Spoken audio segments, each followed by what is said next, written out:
Good afternoon, everyone. So today we are going to talk to you about our process design of natural gas liquid and liquid petroleum gas extraction from Marcellus shale gas.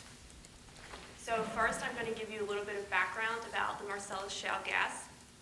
So the Marcellus formation is located across Pennsylvania, Ohio, Maryland, and West Virginia. And it's known specifically for its lower carbon dioxide content, which is very beneficial when you're dealing with natural gas processing. And overall, natural gas is a cleaner burning fuel because its combustion products are only water and carbon dioxide. So the Marcellus shale gas is obtained via horizontal drilling, and the horizontal drilling, as opposed to vertical drilling, allows a larger quantity of the gas to be obtained for each well. So overall, when you're using less wells to harvest the gas, you are disturbing a smaller amount of the surface itself. So for our hypothetical plant location, we chose Western Pennsylvania. So we took the wellhead compositions from a specific site in Western PA. So to talk about the economic value of the Marcellus shale gas, we are dealing with 4 major natural gas products. These are methane, ethane, propane, and butane. And aside from using the natural gas just for energy purposes, these 4 components are the base ingredients for a very wide variety of compounds. They can go into plastics, fertilizers, antifreeze, detergents, fabrics. It can pretty much be applied anywhere, so this is very important to our economy.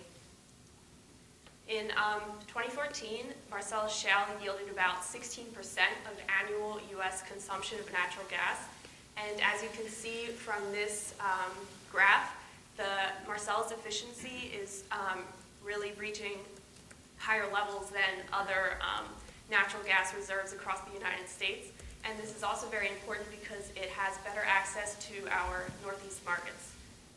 So for Pennsylvania itself, Marcellus shale gas generated about $1.1 billion in taxes. It also supported about 140,000 jobs and increased the economy overall by about $11.2 billion. So it's very important for us to design a very economically efficient process to harvest these 4 products from the natural gas feed.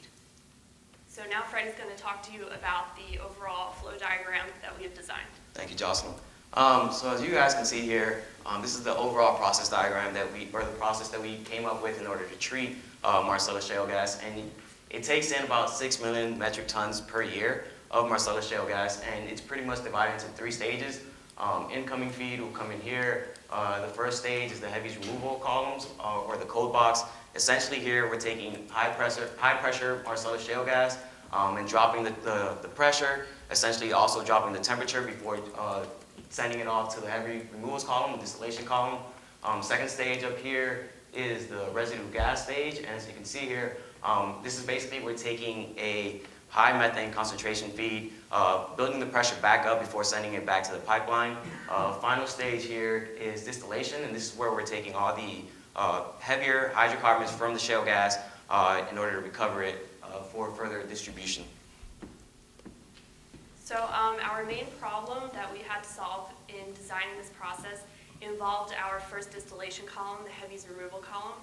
So because methane has a very low boiling point, we needed to keep the condenser and the top of the column at very low temperatures. However, the problem with this is that it would require a lot of refrigeration or compression. And as we all know, compression costs a lot of money.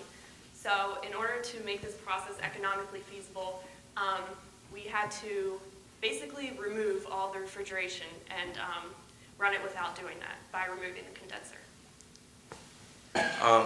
But to further appreciate how we overcame our major obstacle in our project, I'm just going to give a quick, brief overview of how distillation columns typically operate.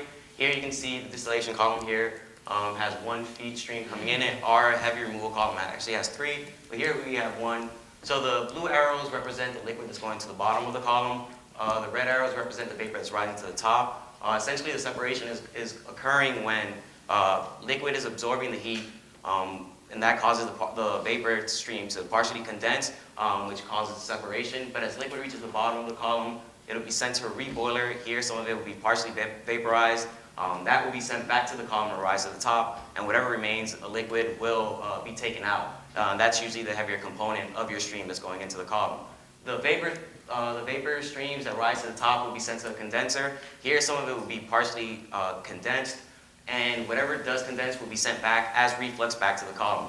Distillation columns will basically operate with reflux. The higher your reflux, essentially, the more efficient and the better separation you get from your columns. Whatever remains as a vapor will be taken out, and that's usually the lighter components of your stream. So what we did in order to avoid having to pay for very expensive refrigeration, we removed the condenser, and essentially we're using the outgoing vapor stream at the top of the column. We're using that to generate the reflux we need to operate our column. So here we're sent 11 is the vapor stream exiting the column. It's very cold methane. It'll be sent to a heat exchanger here, E101. It'll absorb a lot of the heat from stream 6. That stream 6 will be then sent to a Joule-Thomson valve. That drops the pressure. Some of that now will become liquid. We'll have liquid and vapor here, and that essentially generates enough reflux for us to operate our column and get a very high concentration of methane feed exiting the column. And as I talked about before, the final stage in our process calls for several distillation columns running in series to further recover the ethane, butane, and propane. But here, because we removed most of the methane in the heavy removals column, is why we don't have to spend any more money on expensive refrigeration. Essentially, we can generate all the reflux we need in the rest of the columns with just chilled water, cool water, and in some cases steam. But that is a lot less expensive than having to pay for refrigeration, which is a real good gain on our side. And now Z is going to talk more about the economic and profitability analysis. Okay, thank you for going through all the tech innovations. Now it's time to spend a little bit of money. And so our process requires in total 28 pieces of equipment. And we have all of them are of industrial sizes. So we have to use some academic-based empirical correlation to estimate the purchase cost and the barrier module cost, which is the sum of the purchase cost and the installation cost of equipment. And so in total, we have a barrier module cost of $83.8 million. And from the breakdown, we can see that most of the cost, more than half of the costs, are from 2 compressors. Those compressors are used for processing the overhead methane, which is more of an environmental concern to address the concern of greenhouse gas leak. And then so let's talk about the economic side of our project. First one is the capital investment, which is upfront capital required to design and construct the site. And it consists of 3 main parts. One is the barrier module cost about the equipment, that's $83.8 million, and also the other costs associated with the building and starting up the site, which adds up to around $60 million. And also we have to reserve for the first 3 years of working capital to sustain the normal operation of our plant, which is at about $1.6 million. And so in total, the total capital investment required upfront is about $145.4 million. And also we have to take into consideration of the operating costs each year. So we assume our plant is going to operate for 15 years after 3 years of design and construction. And so each year, the operating cost is about $87 million. And also notice that in the breakdown that the utility cost consists of around half of the total operating cost per year. So that the utility costs come from the electricity and also pressure steam to heat up the chemicals, also the cooling water. And after talking about the cost scheme, we have to think how can we make money. So we evaluate in terms of the gross margin, which is the revenue generated from selling the chemicals and minus the cost of buying raw materials. Because we are thinking of partnering with a local Marcellus shale gas producer, so we can almost like obtain the raw shale gas for free. So we don't take that into consideration. And there are 4 major products to sell. One is the residual gas, which is basically the natural gas consists of methane, and then it's the ethane, propane, butane from the 4 distillation columns. And from the breakdown of the gross margin, we can see that propane, butane are consist of them contribute the most to the profitability, and that's partly due to the high manufacturing cost for now, based on the current processes. And then and we can see that we can generate a gross margin of around $227 million per year, much higher than the operating cost per year. And the second part of our profitability analysis involves discounted cash flow, which is to discount back all the future cash flow generated from selling and also taking into consideration of the expenses incurred. And by calculating that, we obtained an internal rate of return of 32.3%, which is very, very high and promising compared to the average in chemical industry, about 15 to 20%. Also, we conducted sensitivity analysis against the total permanent investment, also the product selling price, and we can see that our process is pretty sensitive to the permanent investment, mainly from the purchasing of equipment and also other investment required. But we can see that we can still secure a positive internal rate of return even though the permanent investment relies about 50%. And also in estimating the total permanent investment, we use the correlations from very recent years to ensure that the accuracy.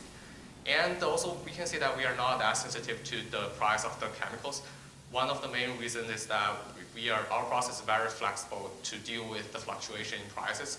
That means we can decide whether to operate the ethane process, propane or butane, whether to produce it based on the market price of the chemicals. So, in summary, our project calls for the design of a large-scale manufacturing process. We can't build a prototype. I'm sure all the engineers that came in here, they had nice prototypes, it's a nice show. We can't do that. But regardless, we're completely confident in our process to efficiently recover all the essential hydrocarbons that Marcellus shale gas does have and generate a pretty good profit. So thank you.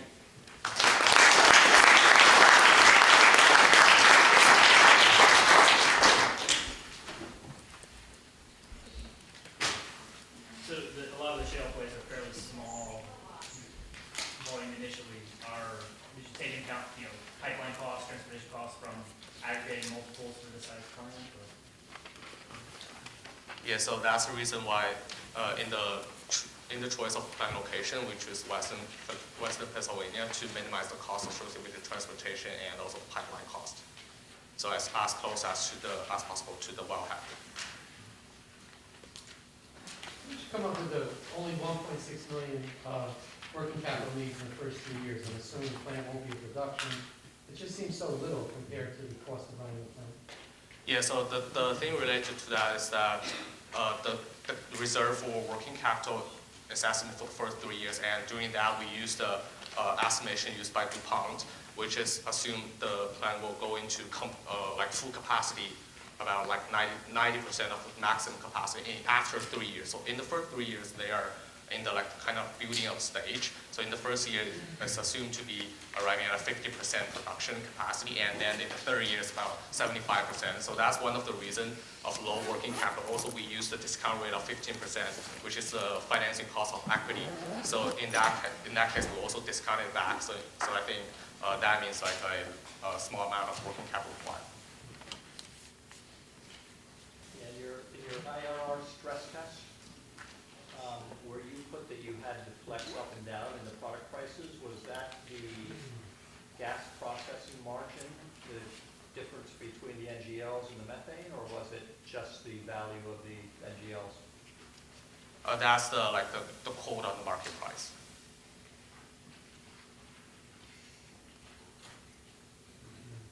So what's your break-even point? When do you expect to go cash positive?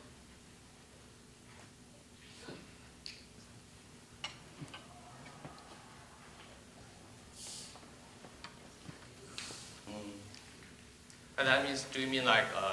How many years is it going to take before you start showing revenue? I'm not sure. We did have that in a report, but we don't have that number on the top of our head. Sorry about that. It's all right.